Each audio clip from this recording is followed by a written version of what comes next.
예도입니다. 저녁 산책에서 예도는 락강과 시라는 제목으로 여러분들에게 거의 한 60번째, 한 59번째 정도 될 겁니다. 한 60번째 다 돼 가는데 예도의 미학 강좌 시작합니다. 여러분, 이거 역시도 락강을 통하여 시를 해석하는 그 부분에 있어서 우리 인간의 본성, 마음과 시가 어떤 관계에 위치하고 있는지, 이것을 그냥 락강의 분석에 제한하지 않고 가능하다면 락강의 의미와 연세, 기표와 연세, 쉔느 시니피앙이라고 하는 그 개념에 근거하여 설명하려고 하지만, 오늘 예도의 미학 강좌가 여러분들 들어온 사람들은 알듯이 다양한 거죠. 신학, 철학, 그 다음에 철학자들의 다양한 사유를 통합하여, 그죠? 오늘 또 시를 해석하는 락강, 그런 주제로 여러분들과 함께 사유 여행을 떠나려고 합니다. 여러분, 이 강좌에서도 여러분들이 이 정보화되고 자본주의적으로 산업화된 그런 지식사회에서 도무지 발견할 수 없는 인간의 본성에 대한 그런 통찰을, 시를 읽음으로써, 예도가 오늘 언급하는 시인들의 시뿐만 아니라 여러분들이 다양한 곳곳에서 만나게 되는 시인들의 언어를 통하여 이런 지식화된 정보로서의 그러한 지식이 아닌 정말 인간 본성을 자극하고 울리는 참 인간됨이 진정으로 무엇인지를 여러분들이 발견할 수 있는 그런 삶을 영위하시기 바랍니다. 꼭 여러분들도 시를 한 편씩 읽어서 이런 기술적 자본주의 사회에서 잠시 놓여서 여러분들의 인간의 본래성, 그죠? 멘슐리시어 아이겐틀리히카이트를 여러분들이 발견할 수 있는, 그래서 예도의 이러한 고전 강좌들이 여러분들에게 꼭 삶에 도움이 될 수 있기를 간절히 바라는 마음으로 이 강좌를 이어나갑니다. 여러분, 유익이 되신 분은 좋아요 잊지 마시고요. 그리고 많은 분들이 이 사막의 철학자 예도의 고전 강좌를 후원해 주시기 바랍니다. 강좌 이어나갑니다. 락강은 글에 수록된 무의식에서의 문자가 차지하는 기능이라고 하는 그 부분에서 이제 소시르의 언어 철학에서 기표와 기의의 관계를 기표 우위로 놓고 나서 이제는 문학으로 눈을 돌리는데요. 여러분들 거기에서 의미와 연세를 이야기하면서 다시 프로이트의 꿈의 해석으로 돌아가면서 자기의 상징계의 질서를 튼튼하게 하는 그런 과정으로 나아갑니다. 여러분, 그게 바로 무의식에서 문자의 기능이라고 하는 그 논문의 아주 중요한 거죠. 상징계의 질서를 토대를 잡는 그런 기능을 하죠. 그죠? 여러분들 그 부분을 꼭 1차 자료를 참조하시고 예도의 미학 강좌를 통하여 락강의 사유를 붙잡을 수 있는, 그리고 이것은 결코 락강의 사유에 제한되어서 나가지 않는 예도의 또한 미학 강좌입니다. 여러분, 옛날부터, 그죠? 우리는 그 기원의 시대에, 우리 인간의 원초 시대에 우리 인간은 성스러움을 알았습니다. 종교를 가진 인간이든 오늘날에 종교를 갖고 있지 않는 인간이든, 인간은 성스러움에 대한 경험을 해요. 그래서 후기 하이데거 역시도 헬더린을 해석하면서 이 성스러움을 아주 탁월하게 분석했어요. 여러분, 성스럽다, 다스 하일리게, 어원은 하일로부터 나오는데요. 이것은 어떤 문화에 의하여 침해받거나 강간당하지 않는 그러한 자연의 온전한 상태, 하일이라고 하는 개념과 연결되어 있고, 동사로 하일낸, 치료하다라는 개념이 여기서 나왔어요, 여러분. 성스러움은 우리 인간을 치료하는 거예요, 그죠? 그래서 정신분석학에서도 역시 이러한 우리 인간이 갖고 있는 인간의 본래성이 숨어 있는 그러한 원초 지점을 찾아내기 위하여 우리는 시를 읽을 때 이러한 인간의 본래성을 발견하는 경우가 상당히 많습니다. 당연히 종교 경전 안에도 시들이 있죠, 그죠? 다양한 종교 경전들이 얼마나 많은 시로 구성되어 있어요, 여러분. 우리의 고전은 시를 빼면은 거의 남는 게 별로 없어요. 그리스의 철학 전통을 형성하기 전에 이미 호모가 있었고, 여러분, 그죠? 우리는 이러한 본래성을 시에서 경험합니다, 그죠? 그런데 이 원초적인 인간의 어떤 자연과 문화의 경계, 그 다음에 로고스와 미토스의 경계, 그래서 미토스에는 언제나 성스러움의 경험이 숨어 있었어요. 인간은 신을 이야기하면서 성스러움을 이야기하기도 하지만 성스러움은 인간의 원초적 경험이었어요, 여러분. 이 성스러움은 또한 인간이 가질 수 있는 가장 최고의 숭고한 감정이에요. 그런데 이것은 오늘날의 타락한 그 성애적 감정도요, 사실은 이러한 성스러움과 밀접하게 연결되어 있었어요. 모든 동서고금을 막론하고 모든 그 특정 민족의 신화 속에는 이런 성스러움과 성애적 감정이 뒤섞여 있었어요, 여러분. 그래서 이 성애적 감정은 사회 제도가 나타나기 전에 사회 제도가 그것을 금기, 타부로 만들기 이전의 상태를 말하는 거야. 이해가 돼요? 이러한 원초적 감정, 인간의 본래성을 가리키는 자연 상태에서 문화로 넘어오기 이전에 그 경계에서 인간의 본래성이 가질 수 있는 그런 감정이 바로 성스러움과 에로스의 감정인가, 여러분. 이해가 돼요? 이건 상당히 대립적인 게 아니야. 그래서 모든 종교적인 그러한 의례 안에는, 그죠, 이러한 성스러움과 인간의 육체의 성애적인 것, 그죠, 그런 것들이 연결되어 있어요, 여러분. 히브리 전통에서의 할례라는 개념도 동일하게 이러한 것과 연결되어 있는 거예요. 그리고 종교 의례에서 얼마나 많은 원초적 성애적 그런 의례 행위들이 이교도에서도 있었느냐고, 여러분. 잘 생각을 해봐, 여러분들. 그래서 오늘날 후기 하이데거가 이러한 인간의, 그죠, 인간의 점점 과학기술이 발달하면서 철학적으로 데카르트 이후에 물리학이 발달하고 뉴턴이 나오면서 이제 과학의 시대가 열리면서 인간은 인간의 본래성을, 그죠, 점점 과학기술 문명에 어떤 도구화된 이성으로 맞추기 시작했어. 이런 것들에 대한 진단이 이제 호르크하이머와 아도르노가 공동으로 저술한, 여러분들 아시죠? 예도가 이미 계몽의 변증법이라고 하는 이런 것들로 지시하고 있다라는 거예요, 여러분. 그래서 락강이, 그죠, 락강이 의미와 연세, 기표와 연세, 그게 소시르의 언어 철학에서 기표의 우위를 이야기하고 난 다음에 이제 문학으로 눈을 돌려서 문학이라고 하는 위대한 인류의 문화유산 아래에 정신분석을 위치시키는 것 같은 느낌이 들어.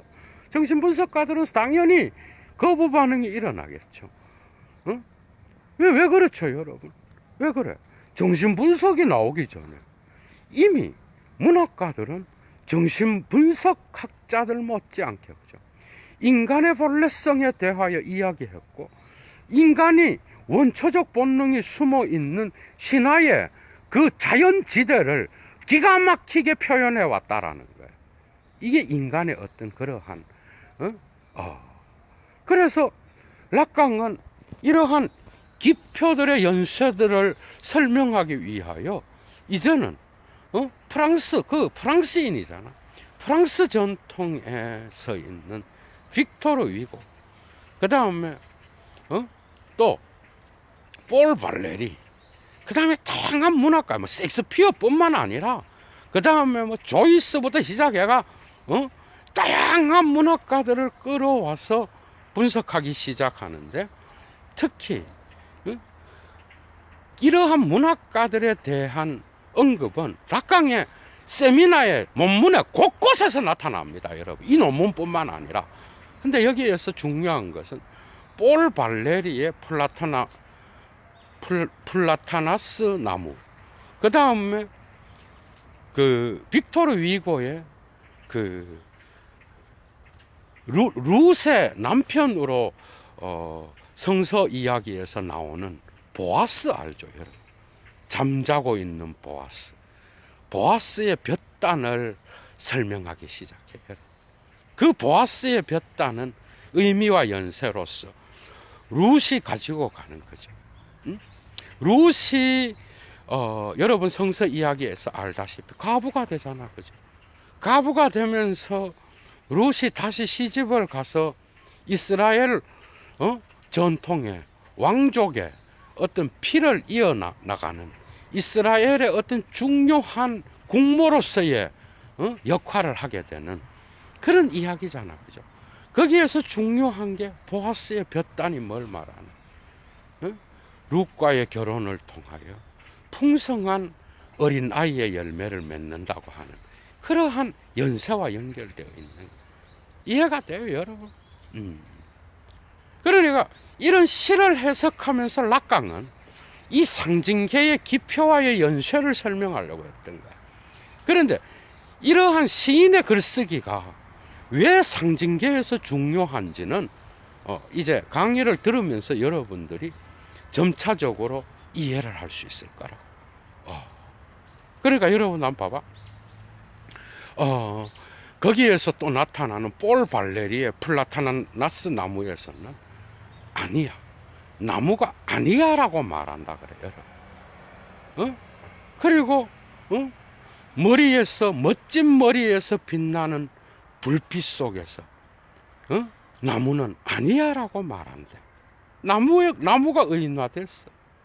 그런데 그 뒤에는 뭔가 하면 폭풍우가 불어와서 이 폭풍우는 풀잎과 같이 나무를, 그죠?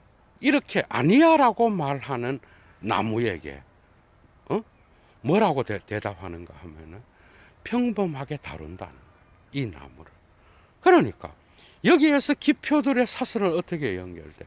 나무와 풀잎과 멋진 머리와 그 다음에 폭풍우와 이런 것들과 연계되어서 우리가 알고 있는 그러한 나무가 아닌 그 시의 구조 속에서 나타나는 의미화의 연세, 기표화의 연세 속에서 의미가 다양한 방식으로 변화되고 있다는, 이러한 시의 미학은 우리의 인간의 근원적인 그러한 자연의 상태로 데리고 가는 거예요. 심지어는 인간의 무의식의 상처와 무의식의 욕망과 무의식에 이루지 못한 소망, 그 다음에 무의식의 어떤 에너지가 꿈을 통하여 드러나는 것처럼 시인들 역시도 자신들의 기표들의 연쇄를 통하여 우리에게 이러한 우리 인간의 원초적 본래성을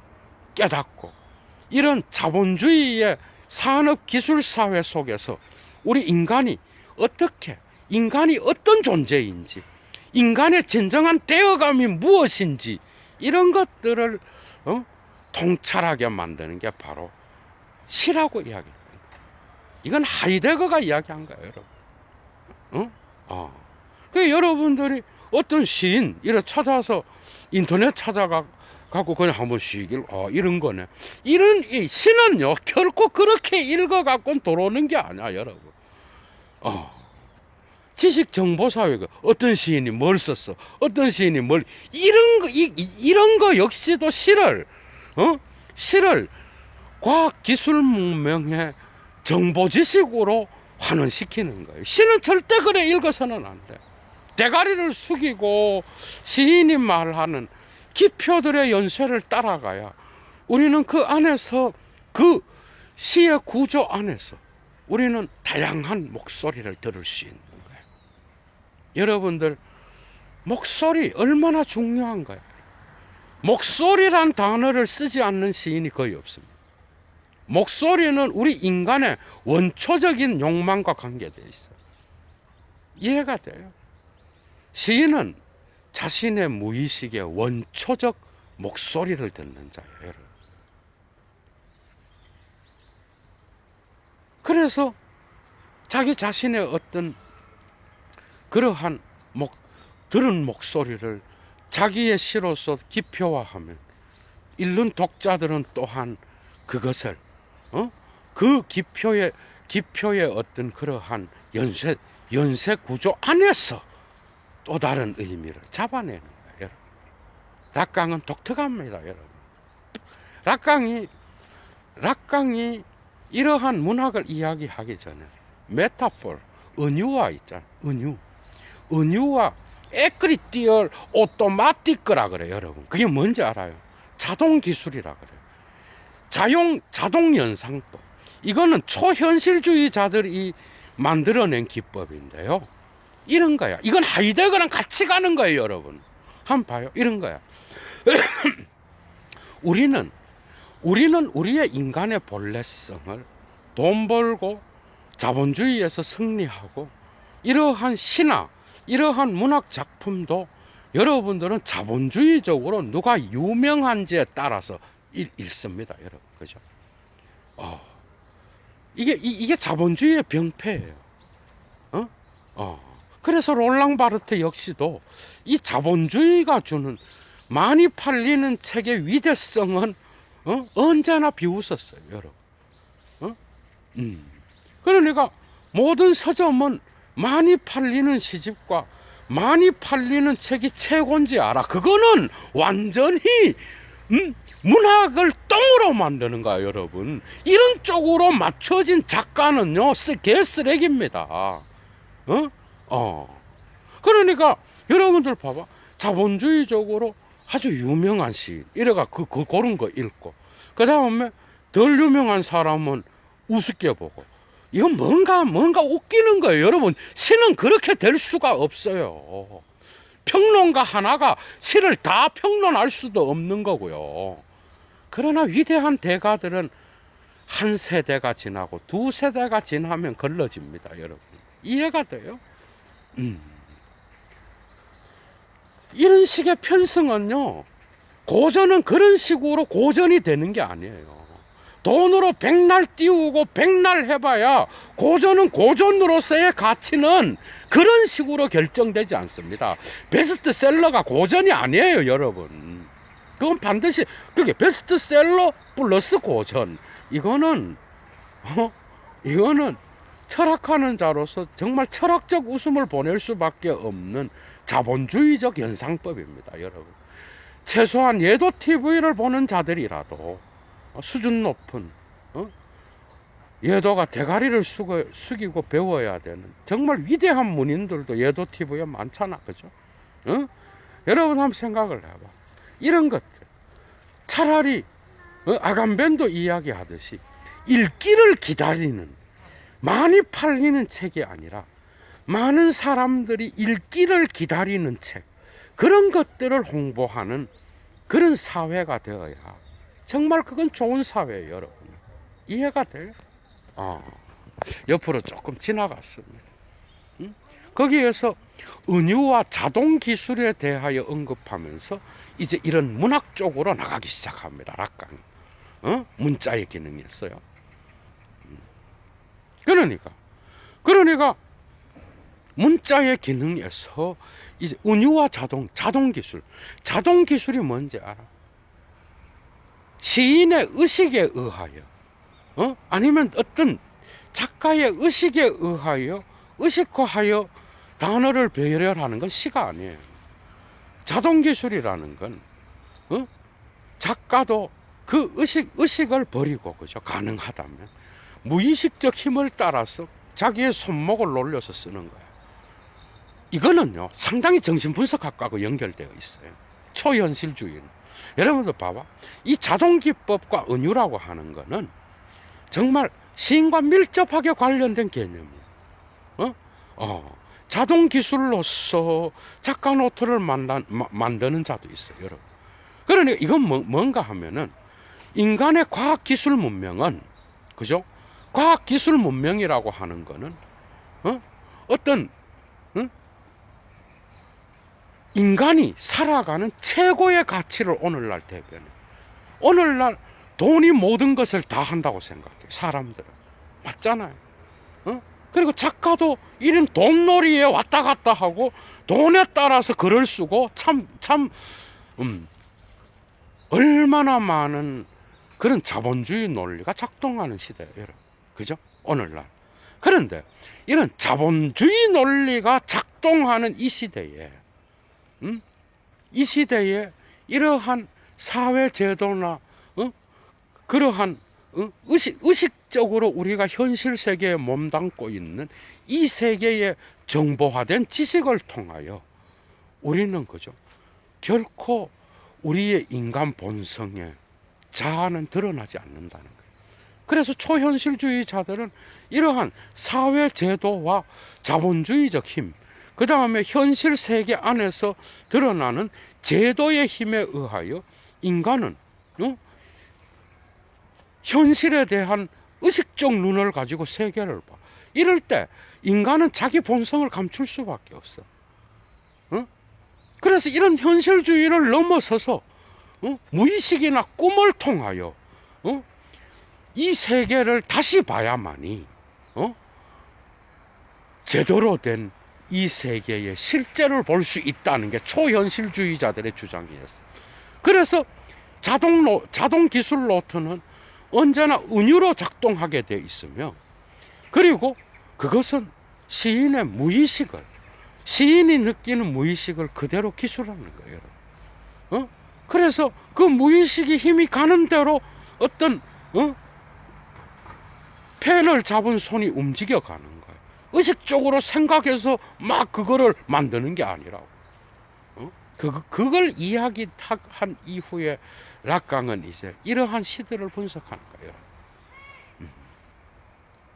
그래서 시를 읽으면 우리는, 그죠? 시가 만드는, 시인이 쓴 기표와의 연쇄로 들어갑니다. 시를 읽는다는 건 이미 시인들이 써놓은 문자의 표면 위를 따라서 의미를 따라가겠다라고 하는 결단이 없으면 그는 시를 읽는 자가 아니에요.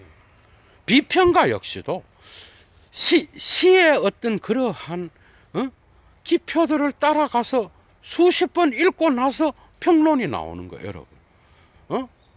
그런데 우리 독자들 역시도 시인이 작성한 그 노트, 그리고 그 노트를 조금 더 다듬어서 자기의 시로 낸 출간한 그 시의 기표들의 연쇄를 따라서 우리는 의미를 따라갈 수밖에 없는 거예요. 이해가 되죠? 그런데 이 시는 우리를 정보의 세계로부터 빠져나와서 우리 인간이 살아가는 본래적 사방세계. 이게 이제 하이데거의 헬더린 해석이 탁월한데요. 우리 인간이 정말 원초적으로 인간의 본래성이 살아 숨쉬는 그곳으로 시인들은 우리를 데리고 가는 거예요. 그래서 시를 읽는다는 것은 시의 세계로 들어가지만 우리 현대 인간, 우리 현대의 과학기술 문명에서 사는 인간들이 망각한 그러한 존재 망각의 세계로 우리를 이끌고 가는 거예요. 여러분 이해가 되죠?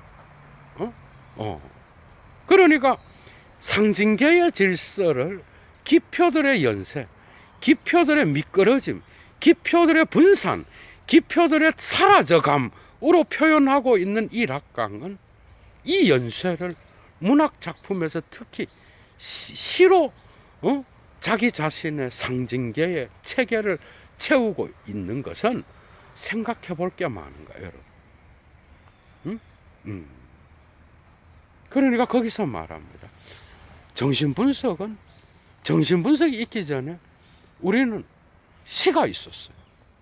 시는 이미 인간의 무의식을 탁월하게 표현하고 있었어. 그래서 락강은 거기서 우리는 시의 귀를 기울여야 돼. 그 이유는 시 안에는 다성음악과 같은 그러한 음악의 운율이 숨쉬고 있으며 거기에서는 우리가 무의식의 목소리를 들을 수 있는 그러한 것이 숨어 있다라는. 그래서 시의 귀를 기울이고 다성음악을 듣는 것처럼 우리가 시를 읽을 때에, 우리가 예술 작품을 접하게 될 때에 우리는 상징계의 질서에 은유의 수직적 가장 밑바닥에까지 도달할 수 있다 그래. 그 지점을 넘었으면 제로점이라 그래서 락강. 인간 본성의 가장 밑바닥까지 도달할 수 있는 거예요.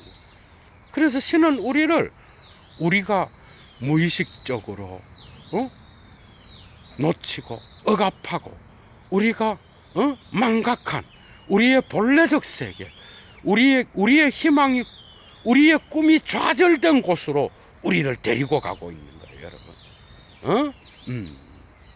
그래서 우리 과학 기술의 정보화된 그런 세계에서 우리 인간이 살아야 되는 본래적 세계, 자연과 신과 인간과 그 다음에 모든 이 세계의 무기물들이 함께 혼연일체를 이루어서 우리 인간이 본래적으로 살았던 세계 속에서 우리의 죽은 어머니, 우리의 죽은 애인, 우리 인간이 이루지 못한 소망 속에서 우리의 잃어버린 낙원, 그 다음에 우리가 이루지 못한 현실 속에서 억압당하여 우리의 잃어버린 기억으로, 그죠?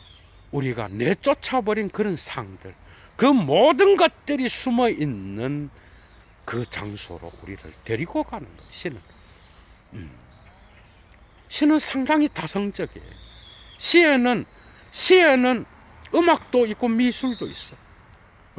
락강의 기표는 나중에 드러나지만은 프로이트가 꿈의 해석에서 꿈의 상징으로서 나타나는 문자와 동일한 거예요, 여러분. 그 문자는 우리의 원초적인 그러한 다양한 상징의 어떤 기호로서 모든 것들을 다 포함하고 있는 거예요. 이게 바로 락강의 기표였어요, 여러분. 이것이 나중에는 욕망의 언어와 욕망하는 주체와 연결되고, 이 욕망하는 주체는 이 상징계의 질서에서 벗어날 수 없는 그 연쇄에 따라서 의미화할 수밖에 없는, 그 연쇄에 따라서 창조할 수밖에 없는 그런 존재자라는. 음악의 소리, 시인의 언어, 이 두 가지를 결합하여서 해석하는 자가 바로 정신분석자라고 봤던 거예요. 아주 중요한 거예요, 여러분. 이러한 폴 발레리의 플라타나스 나무라든지, 그 다음에 빅토르 위고의 잠자는 보아스 못지않게 우리나라에도 위대한 시인들이 있습니다, 여러분. 그죠? 다양한 시인들이 있어요, 여러분. 다양한. 예도가 모든 한국의 시인을 아는 것도 아니고요. 각각의 시인들마다 또 특징이 있어요, 여러분. 그죠? 시는 압축과 전치를 갖고 있어. 시는 또한 은유와 한유로 똘똘 뭉쳐진 그런 언어를 사용하고 있어요. 시인은 결코 개념어를 그냥 나열하는 자들이 아니에요. 사물 속으로 들어가 의인화를 할 때도 많아요. 특히 임동학 시인이 가끔 보면은 그런 사물화 속으로 의인화를 시켜요. 종이라든지 구겨진 종이가 펴질 때에 나타나는 예술성을 이야기하기도 하고, 조각구름에서는 마치 그 구름이 인간과 같이 움직이는 듯한, 어린 시절에 소풍 갈 때의 아이들을 그죠? 반기는 듯한 그런 조각구름을 그리고 있잖아요, 여러분. 시인은 거기에서 사물화 안으로 들어간 거예요. 그래서 자기가 조각구름도 되고 자기가 종이도 되는 거예요. 이게 시인의 사물화라고 그래요. 그 다음에 이순연 시인이라고 있어요, 여러분. 그분은 또 우리 일상의 다양한 그러한 호젓한 그런 일상사를 갖고, 그죠? 우리에게 인간의 본래성을 기억하게 만드는 그런 시를 썼어요. 특히 이곳이 지나간다. 여러분 한번 읽어봐. 일상에서 우리가 경험하는 다양한 그러한 이야기들을 가지고, 그죠? 과학 기술 문명이 도달하지 못하는 인간의 원초적 호젓한 마음, 인간의 어떤 그러한 잃어버린 마음을 시를 통하여 보여주고 있단 말이에요. 그죠? 그리고 진은영 시인이라고 있어요, 여러분. 그분 시는 상당히 철학적이고 미학적입니다. 거기에서 아름답다라는 시가 있어요. 거기에 보면은 여러분들이 그 아름답다라는 개념을 우리는 너무 추상적으로 알고 있어요. 아름답다는 거죠. 정말 철학적으로도 추상적인 거예요. 그 개념은 어느 철학자에 의해서도 완전히 규정될 수 없는 단어예요, 그건. 물론 진은영 씨도 그 아름다움을 다 해석했다라고 볼 수는 없어요. 그러나 그 시인의 입을 통하여 나오는 그 아름다움, 인간의 촉각, 인간의 시각, 인간의 미각, 그죠? 냄새와 맛과 향기, 소리, 이런 것들을 통하여 다양한 기표들을 통하여 표현되고 있습니다. 그러면 그 시를 읽을 때에 그 기표와 연세를 따라서 그 압축된 기표들의 단어들을 따라서 우리가 따라가다 보면 시를 읽고 또 다시 돌아와서 또 읽을 때 우리는 아름다움은 이런 것으로서도 우리가 볼 수가 있겠구나. 죽은 여자의 자라나는 머리카락의 핀이라든지, 여러분, 앵두향기가 나타나는, 바닷가의 해초와 같은 냄새, 다양한 기표와의 연세들이 거기서 나타나고 있어. 그 모든 것들이 어우러져서 아름다움이라는 게 완전히 붙잡히지는 않지만 우리들의 내면에 울리는 뭔가가 있는 거예요. 이런 게 시입니다, 여러분. 그 다음 우리나라에 저는 정신분석학적으로 가장 탁월한 시와 맞아떨어지는 게 김연아 시인의 시라고 봅니다. 여러분들이 꼭 한번 읽어봐. 특히 자신의 시의 세계를 탁월하게 묘사하고 있는 달의 기식자를 한번 봐봐요, 여러분. 이건 정신분석학적으로 예도가 이미, 그래서 너무나 철학적이라서 예도가 이미 후기 하이데거랑 연결해서 해석해 놓은 게 있어요, 여러분. 물론 그건 예도의 해석입니다. 상당히 어려워요. 근데 정말 철학적이야. 한 줄 한 줄이 정말 너무나 사유를 하지 않고는 도무지 넘어갈 수가 없어. 그 시인의 그 시의 세계의 존재론적 명암은 밤이에요. 밤을 통하여 나타나는 달이야. 이 밤과 달은 무의식과 같이 시간이 없어. 영원한 공간과 같은 개념인가, 여러분. 이해가 돼? 그 영원한 공간 속에서 시인은 거기서 말합니다. 거기로부터 시간이 길어 올려진다, 여러분. 모든 시인은 존재자들의 소리에 침묵하는 자들. 이 하이데거가 기가 막히게 표현했어요. 시인은 한 편의 시를 쓰기 위하여 자기의 모든 그 존재의 소리에 귀를 기울이는 자예요. 그 무의식에는 뭐요? 시간이 없어요. 프로이트가 말했잖아. 응? 무의식이라는 논문에서 무의식에는 시간이 없어. 응? 응. 사물 포장밖에 없어. 응? 은유라든지 응? 작가의 자동 기술 노트에서도 시간은 없어요. 그냥 이미지의 표상만이 존재해. 이미지만 있어, 여러분. 어? 무의식의 심상만이 존재해.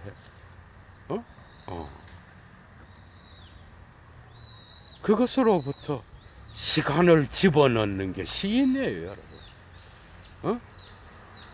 밤과 달이라고 하는 게 그 존재론적 어두움 안에서 나타나는 인간. 여러분 봐봐, 꿈은 언제 꿔요, 여러분들?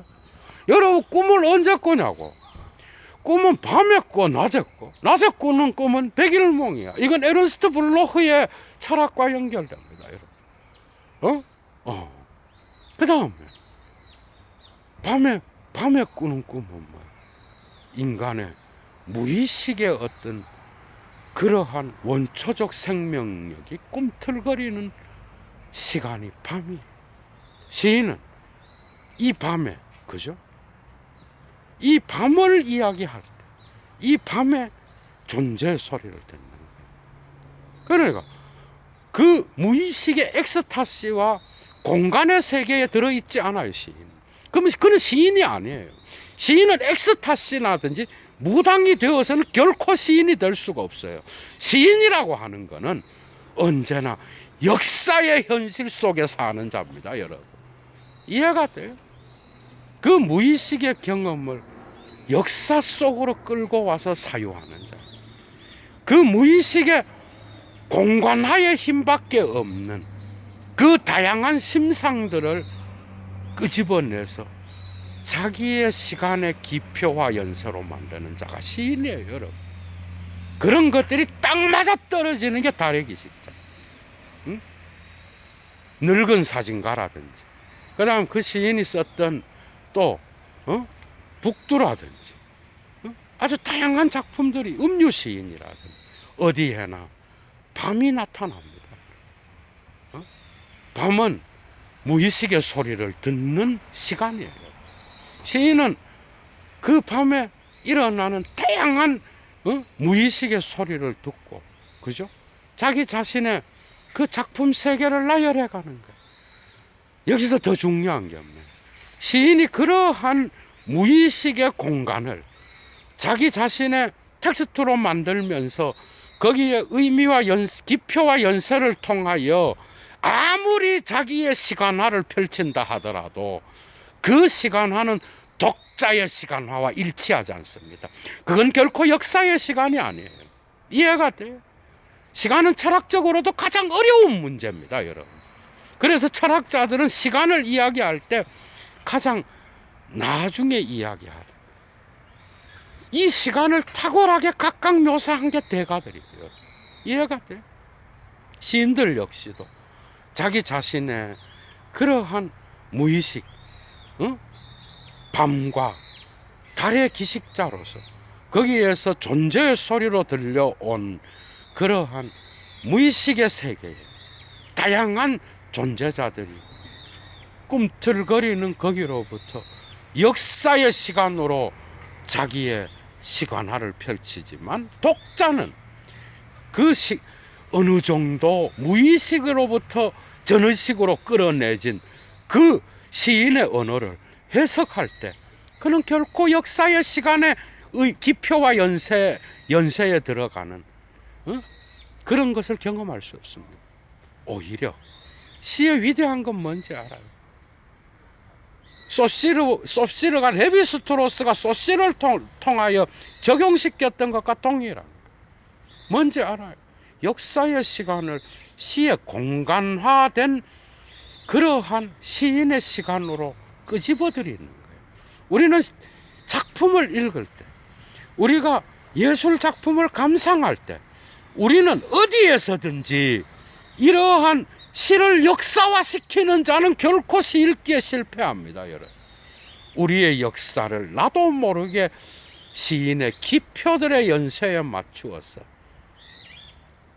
잠시 이 세계의 역사성을 시인의 공간성, 시가 펼쳐져 있는 문자들의 기표들의 연쇄, 끊임없이 운동하는 환유의 연결고리에서 운유의 수직적 힘이 관통하는 그 기표들의 연쇄 안으로 우리 자신의 역사성을 상실하게 되는 거예요.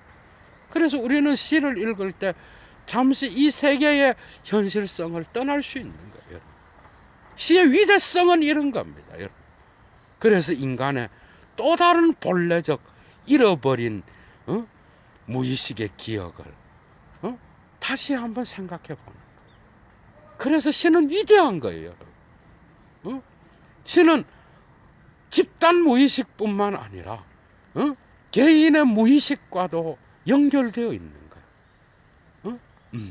집단 무의식이라 하면 인간 인류가 경험한 원초적 경험, 모든 고전의 위대한 신화 속에 나오는 그러한 무의식적, 집단 무의식적 경험들, 금기와 자연의 경계에 있는 다양한 표상들, 종교가 그것을 금기로 만들면서 사회화하기 이전의 단계의 다양한 심상들, 여러분. 이해가 돼? 그래서 저는 그래요. 그런 시를 읽을 때는 우리가 생각하는 거죠.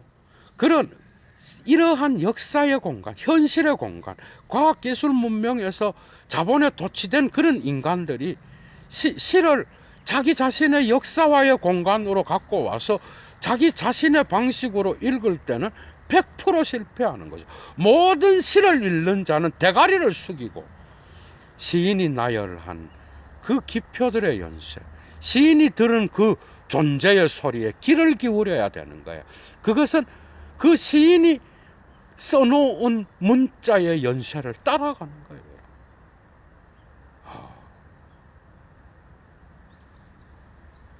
세잔느의 사과를 여러분들이 연상해 보셔요. 이런 것 역시도 다 약강의 기표와 연결되는 거예요. 우리가 가장 아름다운 사과라고 말할 수 있는 그런 것은 이 세계에 없어요. 실제 사물로는 있을 수가 없어요. 우리는 꿈속에서 만나던, 우리는 비현실적 초현실적 세계에서 우리가 꿈의 세계, 우리의 상상력의 세계, 우리가 꿈속에서 보았던 어떤 상징의 한 장면으로서 우리는 기억하는 거예요. 그래서 상징은 모든 언어의 원초적인 생명력이 작동하는 장소예요. 그것을 가장 잘 표현한 자들이 시인이었어요. 우리의 심상과 우리가 갖고 있는 다양한 그러한 인간의 잃어버린 인간성을 모든 시인들은 다시 노래하는 거예요. 그래서 시인들은 압축과 전치로서, 그죠? 자기 자신의 작품의 어떤 기표와 연세를 나열해 가는 거예요. 왜 어려운지 알아요? 하나의 단어는 압축되어 있어. 락강은 이것을 기표들의 포개짐이라고 그래요. 이것은 은유예요, 여러분. 이것은 프로이트의 압축이야. 이해가 돼? 이 압축이 시인들의 시 속의 단어의 한 단어의 기표 안에 포개져 있어. 이런 것들이 그냥 산문식으로 그냥 개념적으로 싹 서술된 게 아니야. 시는 그런 것들을 또 비꼬아서 기표에 미끄러지면서 또 다른 원한을 형성하면서 또 다른 기표가 나타나. 그래서 그 기표는 시인의 텍스트에서, 그죠? 마치 연사로서 연결되는 것 같아. 연쇄로서. 그래서 우리가 시를 읽을 때는 마치 연쇄작용에 의해서 산문을 읽을 때와 같이 연사작용이 있는 것 같아. 그러나 시는 항상 그러한 의미화의 연쇄가 그냥 되도록 놔두지 않습니다. 이해가 돼요? 왜?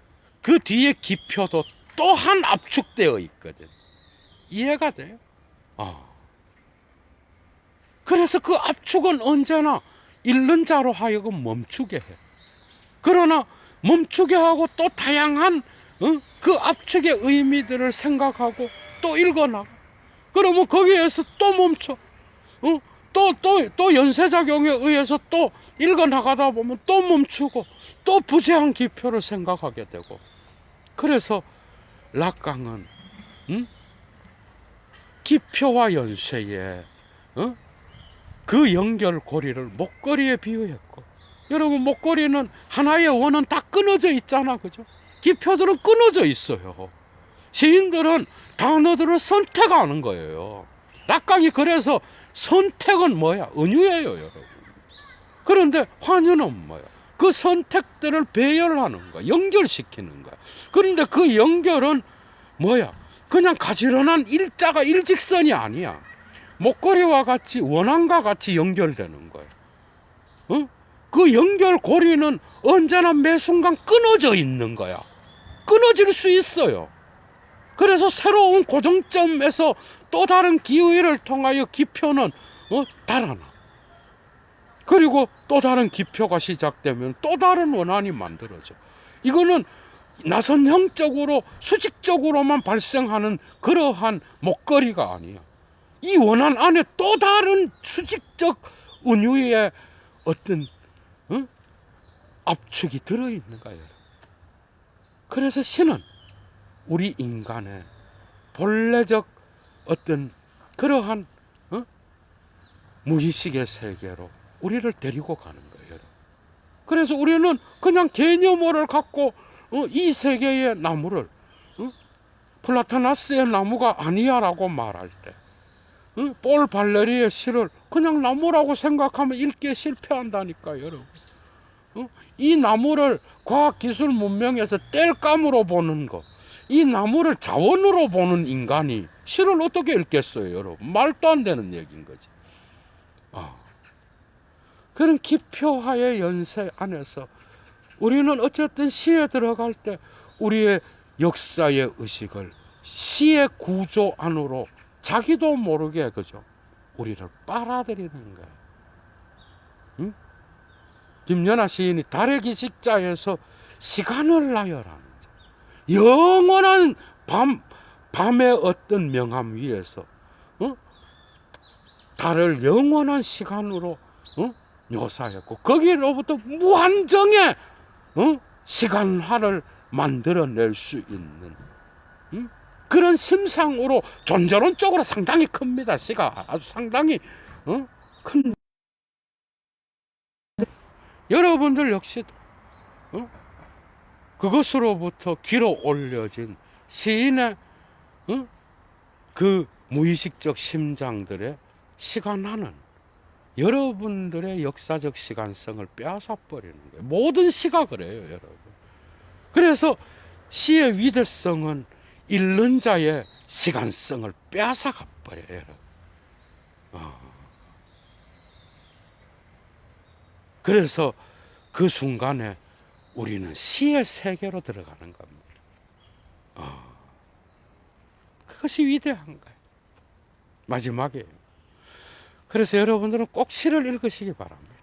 예도가 언급한 분들은 자본주의적으로 성공한 분인지 뭔지는 난 몰라요. 그런 거 잘 몰라요. 예도가 접할 수 있었던 예도 주변에 있었던 시인들이었어요. 근데 어쨌든 여러분들은 여러분들 나름대로의 시를 접하시기 바랍니다. 그래서 여러분들이 살아가는 데 있어서 본래적 인간성이 무엇인지를 한번 생각해 보시고, 사랑이 무엇이고, 인간의 욕망이 무엇이고, 자본주의가 억압하고 가르쳐주지 않는 인간의 본래성을 찾아서 여러분들의 영혼을 치유할 수 있는 게 시입니다. 그러나 락강은 여기서 멈추지 않아요. 락강은 글을 시인들만 쓰는 게 아니에요. 여러분들 봐봐. 그 모든 것들이 시인들이 표현한 아름다움이라든지 달의 기식자라든지 그리고 호젓한 일상에서의 삶에서 나타나는 그러한 인간의 인간성의 그러한 따뜻함이라든지 사물의 공간 속으로 들어가서 그 사물을 통하여 의인화를 통하여 인간을 다시 한번 생각하게 만드는 그런 배경으로서 나타내는 거라든지 그 모든 것들은 그죠? 사실은 시인 개인의 것이 아니에요. 락강은 이걸 노렸던 거예요. 그러니까 락강은 시인들의 에크리티어를 인간 보편 공동의 유산으로 갖고 가려고 그랬던 거야. 이해가 돼요? 여러분들 봐봐. 그게 시인일 거야. 시인은 단지 선택한 거예요.